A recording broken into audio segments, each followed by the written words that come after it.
All right, guys, welcome to Flavo Rihanna's MMA show. I'm your host, Flavo Rihanna, brought to you by Four Corner Sports. All right, guys, so UFC Vegas 41 is in the books. All right, the card was main evented by Paulo Costa versus Marvin Vettori. A lot of drama coming into fight week because of the fact that issues with Paulo Costa's weight. Now, Paulo Costa came in. He had the interview with the media, I believe it was on Wednesday. He said he came in at 211 pounds. Now, mind you, the fight was originally supposed to be for a middleweight fight at 185 pounds. Comes in at 211, right? Comes in, you know, if you want to say overweight, I mean, my man almost came in close to 30 pounds overweight. And wow. I was like, Paulo Costa, there's no way that this guy's going to be able to cut that much weight to get to 186 pounds at the maximum middleweight, limit. But now Marvin Vettori, he was all game in coming into the fight week. He said that he wanted to fight Paulo Costa. He felt like he was having excuses as for not wanting to come in. It makes no sense. Why would Costa come in? And I'm not saying that Vettori is a liar, but I'm just saying it wouldn't make any sense for Costa to show up fight week, and then on top of that, you're going to have him say that he doesn't want to fight, you know? But Vettori was all game, and I was very proud about that because I love to see fighters that come in and have the tenacity of that. You know what? I don't care what weight class it is. Middleweight, like heavyweight, 195, 208, it doesn't matter. Vettori wanted to fight Costa at any cost. Now, mind you guys, these are the last two fighters that Adesanya has beaten. We haven't seen Costa since the Adesanya loss back in Fight Island. And Vettori, last time we saw him, he lost to Adesanya on the June card in Arizona. Now, these guys are top five, contenders in the middleweight division. And the way that everything was set up, whoever was going to win this fight most likely was not going to be getting the next title shot because it looks like it's going to be the winner of Jared Cannonier versus Derek Brunson. But, this was a good main event. Good card overall. Does it have a lot of star power to it? No. I mean, you have your Grant Dawsons in the world. You have your Ricky Glenns, Jessica Rose Clark, Jocelyn Edwards, Alex Caceres, who has been around with the UFC for quite some time, Sungwoo Choi, a phenomenal featherweight. We had classic, people like Francisco Tronalda. You had Ike Villanueva, who ended up losing his fight. Looks like he's going to get cut, most likely from the UFC. And then you had Mason Jones, who recently had just fought not that long ago against Alan Patrick, Jamie Pickett, Kamaworthy, Jai Herbert, Jeff Molina, Ronda Marcos, who's been with the UFC for a really long time, finally ended up getting a win, and the Dragon himself, Jonathan Martinez. So those are some of the names that were on this card, all right? Was it a lot of star power? Like I said, no, it wasn't. But if you are a very heavy UFC fan, you had a lot of things to look forward to, like the Jeff Molina fight versus Daniel Lacerda. Then you had the Jonathan Martinez versus Zavid Lishvalovili, who I don't know if he's associated with Merab Dishvalovili. I know two different last names, but a Georgian fighter nonetheless. But why don't we talk about, the main event? The main event with Costa Vettori. So both sides ended up agreeing to have it a light heavyweight. Originally, it was supposed to be middleweight, like I said. It ended up getting bumped up to 195 at a catch weight, which Dana White does not like to do. And then Costa was somehow able to get the UFC brass to agree making this a light heavyweight bout. Now, a lot of people were heavily upset, like I had said earlier. But Vettori, like I said, he was game. And round one went to Vettori. He threw more punches, had more volume, and it looked like Costa was getting gassed in the first round. But then in round two, Costa came alive.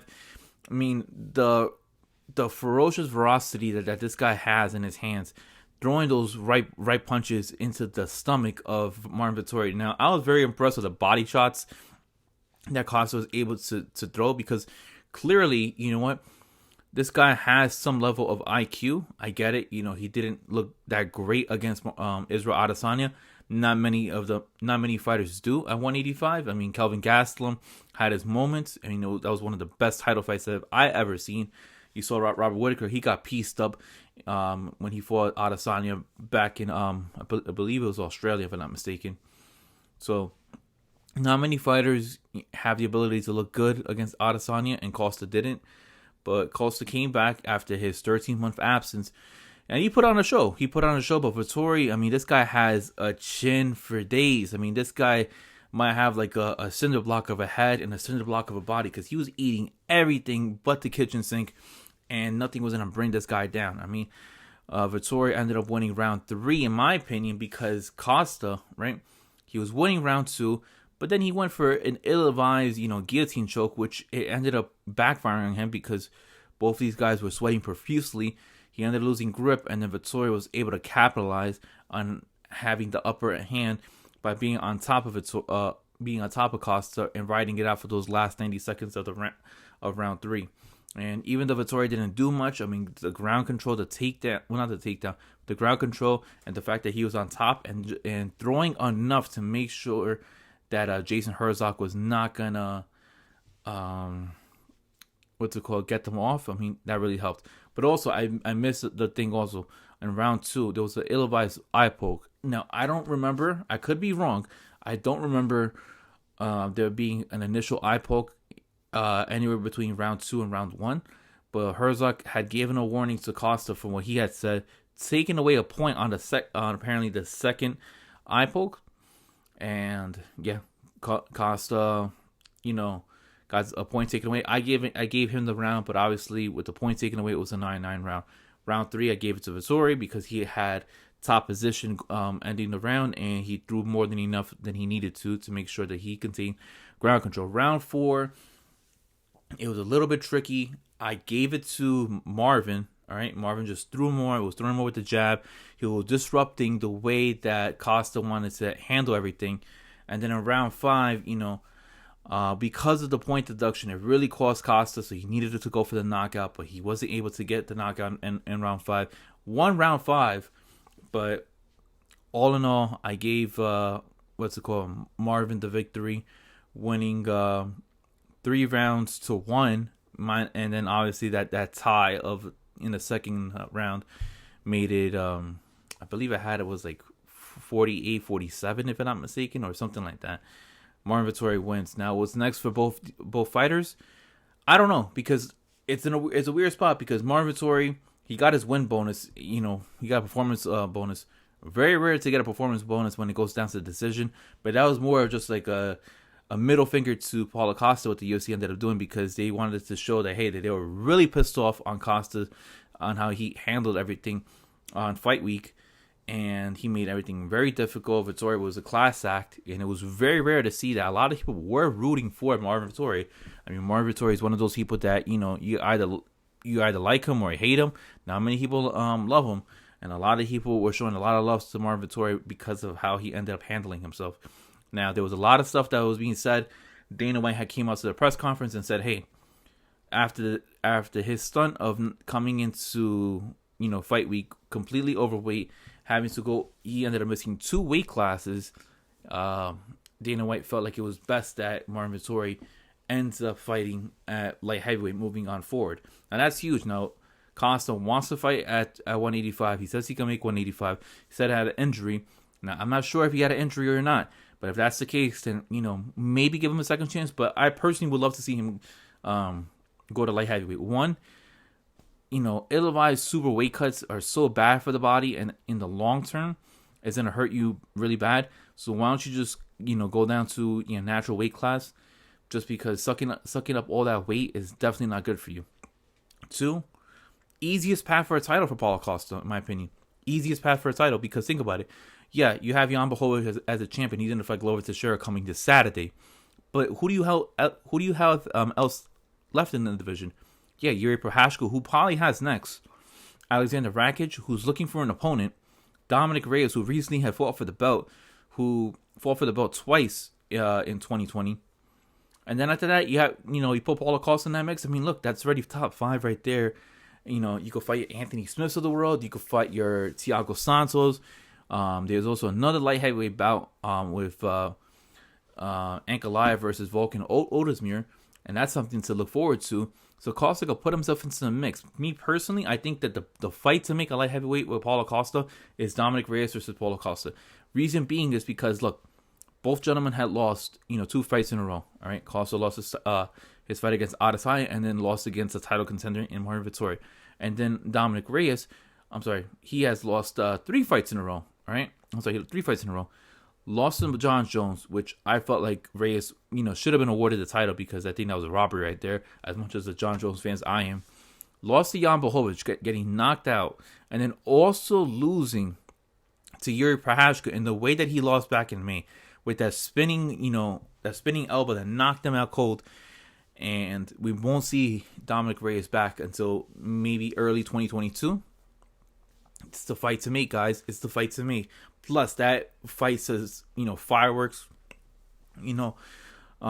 Reyes will come in as a bigger person. He's probably going to be a little more aggressive. And Costa is a very good counterpuncher, a very good counterfighter.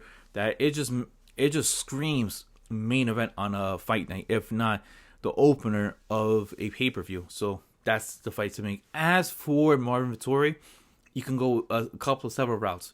You can have him be the backup of the Israel Adesanya Robert Whittaker fight. You can have him face the loser of Derek Brunson versus Jared Cannonier, or the one that I personally think that that's gonna be fitting the most. You can have Marvin Vettori fight Luke Rockhold, and here's why. Sean Strickland, he's not gonna be able to fight in a couple weeks. Vettori, he took a beating, all right, from Costa, especially towards the body. I don't care how strong he is, he's gonna need some type of rest. But if you have Marvin Vettori versus Luke Rockhold, all right, who is gonna be recovering from an injury, that puts him back in line for Vettori to come back maybe in January. Have Luke Rockhold, or maybe February. Have Luke Rockhold versus Marvin Vettori on that February card, and bam, you can have the return of Luke Rockhold against a top 5 contender at middleweight in Marvin Vettori. It's actually going to be a step up in the rankings as opposed to Sean Strickland for Luke Rockhold, because I believe Strickland, he's top 6 or top 7 if I'm not mistaken, and Vettori, I think he's give or take around now like 3 or 4. So you have that minus the fact that you have Costa off the rankings. Vettori's going to shoot up a little bit. That would be such an excellent, presentation for Rockhold. Say, hey, look, you couldn't fight Sean Strickland at MSG, fine. You can fight Marvin Vettori. You beat him. You're inside the top 5, maybe 1 or 2 fights away from fighting for the belt, and that's the way you go about it. I can't see how the UFC not offer that onto the table, because in my opinion, Luke Rockhold, he's getting up there in age, and he's not going to be fighting for no reason. We had, co-main event between Grant Dawson and Ricky Glenn. That ended up going to a draw. All right. The Alex Caceres Sung Woo Choi fight was pretty cool because of the fact that in that first round, Choi Sung Woo has dynamite in his right hand, and he ended up blasting Alex Caceres. He dropped onto the floor, and then we had a Peter Yan Aljamain Sterling moment where Caceres' knee was on the floor, and Sung Woo Choi ends up blasting a knee right into the face, knocking Alex Caceres back. They had to pause the fight for a second. They deducted a point, and Sung Woo Choi had the ability to finish Alex Caceres because he was entering on a 4-fight winning streak.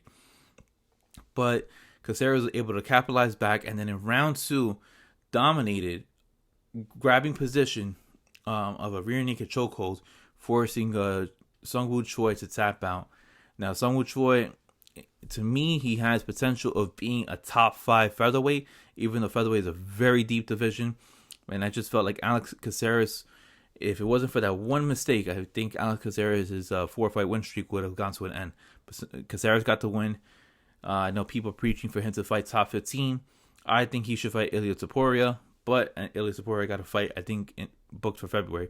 So if that's not the case, then Bryce Mitchell is looking for a fight, so you should book Bruce Leroy, Alex Caceres versus Doug Nasty, Bryce Mitchell. That should be the fight to make. And then we had Francisco Tronalda versus Dwight Grant, Nikolai Nigaramo versus Ike Villanueva. that fight ended very quickly. That fight ended in a minute 18 seconds. Nikolai ended up knocking out Ike Villanueva and possibly knocked out Ike Villanueva out of the UFC. One thing I was very disappointed is that we didn't get to see Jeff Molina get a performance bonus because he ended up starching Daniel Lacerda. Daniel Lacerda, he was making his debut at the UFC, and Molina, a lot of people are trying to avoid this guy because one, this guy's dynamite. Two, he has high potential. I think personally he could be a top 5 flyweight right now, but after the performance he ended up performing, I believe back in June or July, if I'm not mistaken, where he ended up starching his opponent. Or no, I'm sorry, it was back in April when he ended up starching his opponent. I think that just raised concern for everybody in flyweight that they wanted to avoid him, and he ended up starching Daniel Lacerda. I think he should have won 50 G's for a performance bonus. But the problem is when you're too low onto the card of a fight night card, and you get passed up, and plus there was 14 fights on that card, it's really hard to recognize whatever happened earlier in the fight. Hopefully, Jeff Molina later on he could be getting into like a feature prelim where people are going to be recognizing that this guy is a problem, this Colombian assassin. I'm proud to see my fellow Colombian in the UFC, starching opponents at 125, and I believe that this guy has the potential of becoming a champion. But yeah, guys, so that's my take as for UFC Vegas 41. We had a lot of good fights coming this Saturday. We're gonna have UFC 267 free. All right, a free pay-per-view. It's on ESPN Plus. I can't wait. Glad I don't got to be spending $70 for back-to-back pay-per-views. I'm paid those $70 for UFC 268. But yeah, guys, we got Glover Teixeira versus Jan Blachowicz, Peter Yan versus Corey Sandhagen, the return of Hamza Chimaev versus the Leech Lian Jinglan, and we have one of the tough contestants, Andre Petrosky. He's making his debut. So some great fights for UFC 267. I'm probably gonna come down with a prediction for all these fights on the card. But if not, then I will give you guys my post-fight recap. Until then, guys, I am Flavo Rihanna. Thank you for tuning in to Flavo Rihanna's MMA show. Until then, guys, I say peace, and I'll see you guys later throughout the week. See you guys. Have a good one.